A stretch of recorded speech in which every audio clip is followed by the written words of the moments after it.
valiant champion of Golarion, allow me to greet you. My name is the Hand of the Inheritor, and I am the Herald of Iomedae, the Lightbringer. I am only giving you the credit you deserve, valiant champion. We have much to discuss, champion. You must have many questions for me, and I for you. First of all, I wish to say that I have come here to do what I can to help you. But also because I too need your help. But what I need most of all is an answer to a question that has been troubling me.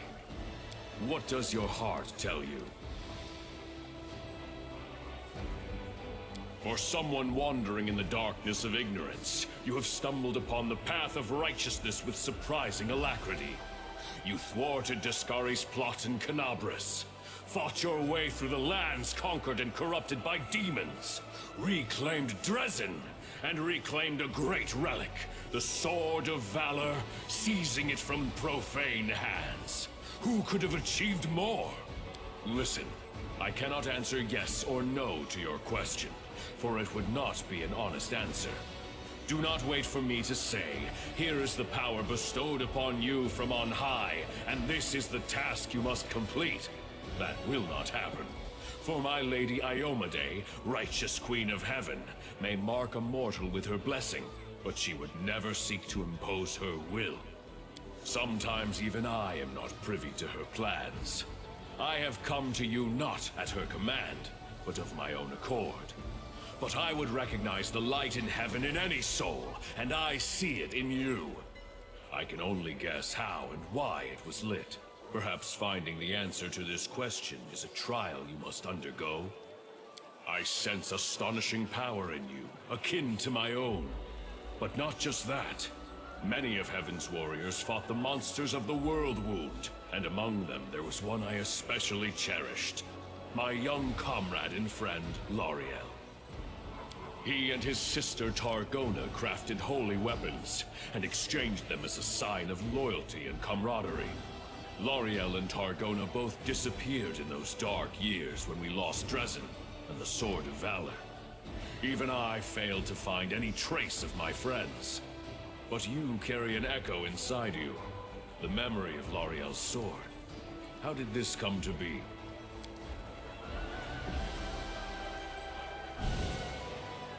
Yes, I recognize this power as mortals recognize the voice of a dear friend. It's so sad to know I will never again see the one to whom this sword once belonged. But to see its light still shining in worthy hands gives me hope. Yes, that sounds like him.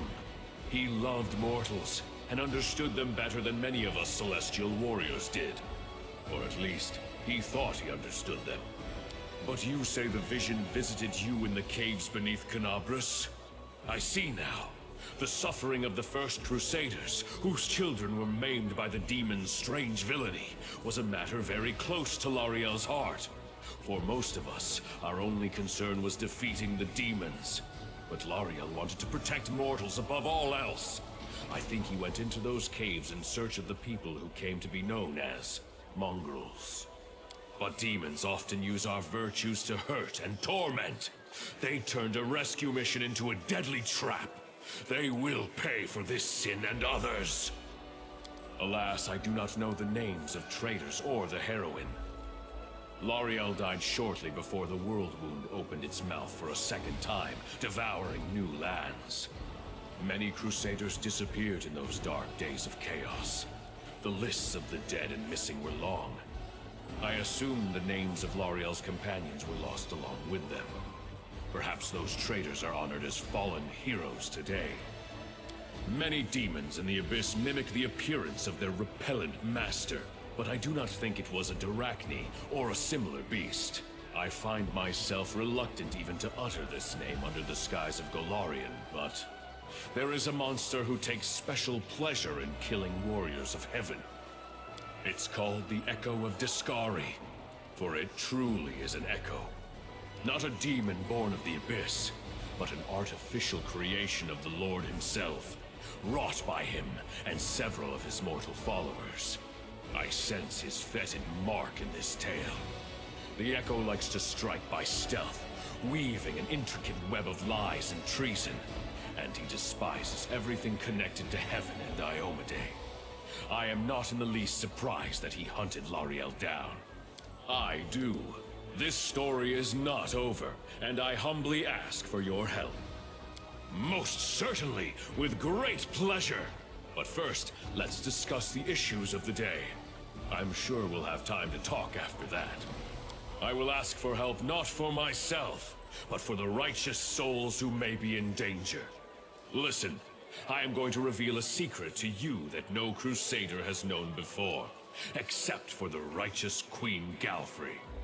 The demons believe their control over the world wound is absolute, especially at its heart, the corrupted lands near the Threshold Fortress. But this is not true. There, in that web of evil, lies an enclave of the forces of good, the last shrine of ill-fated Sarkoris. That place is called Pelura's Fall.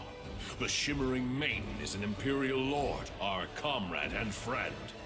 She was able to conceal her temple from the eyes of the demons, and keep it hidden all these years, from the opening of the World Wound until this very day.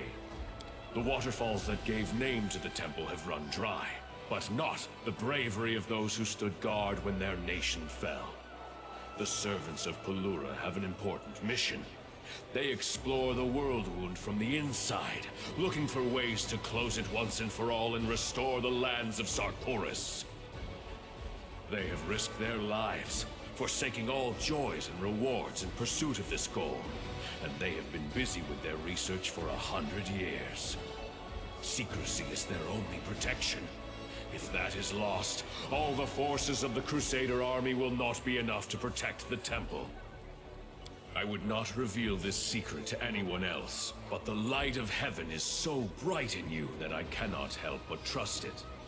Moreover, I would like you to visit Pelura's Fall with me. There are 2 reasons for this. First, I am worried about the fate of our valiant allies, and I want you to meet them, champion. Second, I would like you to show them the light of L'Ariel's sword. As I mentioned, this sword was created by his sister Targona. She went missing at the same time as her celestial brother. We found no evidence of her death nor any other trace of her. But by touching the sword she made, the seers of Pelura might shed some light upon her fate. Please, help me in this task. My heart yearns to find my lost comrades, or to punish those responsible for their deaths. She is an Imperial Lord, a powerful angel, one of our most important allies, and my loyal friend. She is the mistress of the stars, and the mysterious light of the Aurora. Sarkoris was the land where Pelura was revealed with particular fervor, where her most important temples were located. When the demons came to this poor land, the priests and devotees of Pelura accepted the challenge bravely. Many died protecting and healing their friends in the first years of the calamity. This saddened the Shimmering Maiden. Pelura boldly decided to intervene in the affairs of mortals, and used powerful spells to hide her main temple. Even the strongest of demons cannot find it. Pelura's Fall was once a great Sarkorian shrine. From the city of Iz and other lands, the burial barges of great chiefs would go there to set off on their last journey into the mighty streams of the falls. But the temple was famous not only as a final resting place. Pelura is the patron of stargazers. Her servants possess celestial wisdom. In reading the stars, they discover the mysteries and secrets of the world. In times of old, people would seek their counsel on many different matters, and they were respected and honored throughout Sarkoris. Today, Pelura's Fall is not what it once was. 100 years of isolation has placed an unbearable burden on the shoulders of the stargazers and their guards. But they persevere, despite the hardships. You should meet these people, for you could not hope to find a better example of self-denial and resilience. Heaven's grief at their loss could not be any greater. L'Ariel and Targona were daring and merciful in equal measure, and relentless in fighting evil. They called each other brother and sister because one soul was used to create them. Yes, It happens. Sometimes an angel is made of many souls, or the essence of the upper planes. And sometimes, one soul can give life to several supernatural creatures. This was the case with Targona and L'Ariel. When the world wound opened, they were the first to go to the mortal's aid. Alas, heaven was in extreme upheaval after great Arodin died. When the evil mind of Arilu Vorlesh, paired with the will of cursed Discari, shook the foundations of the world.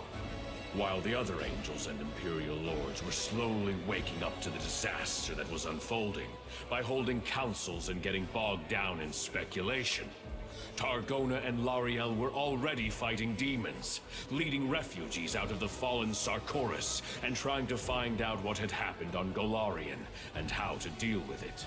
For what had happened was so monstrous, so extraordinary, that even Heaven did not know what to expect next. When Mendev answered the challenge of the Abyss and became the Kingdom of Crusaders, Targona and L'Ariel shared the hardships and glories of the First Crusade with their mortal comrades. And then they both disappeared. First L'Ariel, and then his sister immediately after. I was unable to search for them the moment I found out, for the world wound had just reopened and Dresden had fallen. It was a tremendous blow for everyone. By the time I was able to begin the search, the tide of chaos had swept away all traces of them.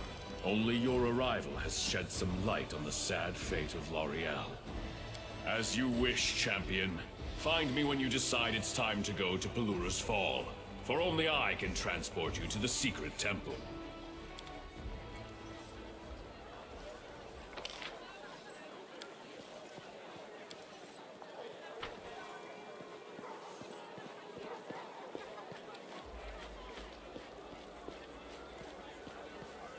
Let's head out.